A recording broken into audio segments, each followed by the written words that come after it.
Hi everyone, wishing you all a Shabbat Shalom and Vorach. This week's parasha is called Re'eh. Re'eh means to see. Moshe Rabbeinu says to the Jewish people, take a look. Re'eh, Anochi noten lefnechem hayom bracha u'kala. Life is all about two options. You have good and you have bad. Bracha and kala. And in life, we have to choose blessing over curse. And how do we do that? How do we get blessing? So the next pasuk continues and says, Et bracha asher tishmeu. Bracha comes if we listen. And God forbid, curse if we do the opposite. But actually, if we read it literally, bracha asher tishmeu. It doesn't say bracha if we listen. It says bracha is that we listened. The bracha doesn't come if we listen. The fact that we listened is the bracha.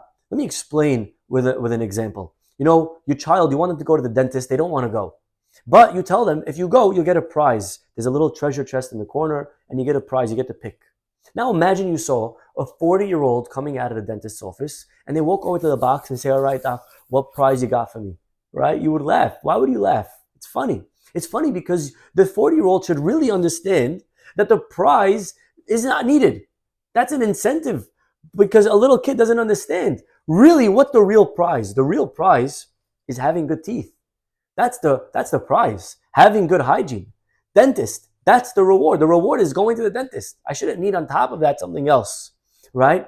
Moshe Rabbeinu was telling the Jewish people, really the bracha is the fact that we're living a life of Torah and mitzvot. That's the blessing. We shouldn't need on top of that incentive. Whether or not, of course, there is olam haba, of course, there is a reward coming as well.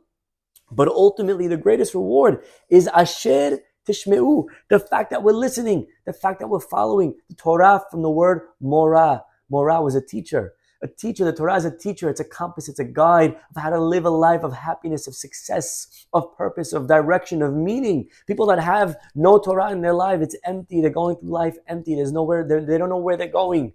And ultimately, following the Torah is the happiest, most productive way to live. There's no greater reward.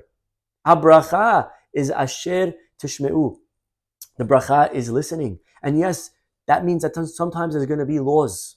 And laws may seem like, wow, all these laws, they're restrictions. But you know what? They're not really restrictions. You know what it's like? Imagine there's a football field, but it's on top of a roof.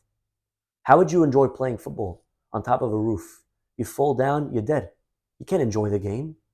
But you put up a fence. And the fence doesn't limit the game. The fence is what allows the game to happen. Now I could run and I could catch and I could throw and I could tackle and I don't have to worry because there's this huge fence protecting me from falling off. And these are the mitzvot, the commandments. And some of them are fences protecting us in order to allow us to be able to play the game of life and to enjoy the game of life and not have to worry about falling off the deep end and about getting hurt and about, God forbid, dying. But ultimately, when we have these fences in place and we follow all of these fences of the Torah, we'll be able to play and enjoy the game of life. May Hashem bless us to be able to choose blessing over curse and to receive reward, but ultimately to remember that the greatest reward is that we listened. Shabbat Shalom.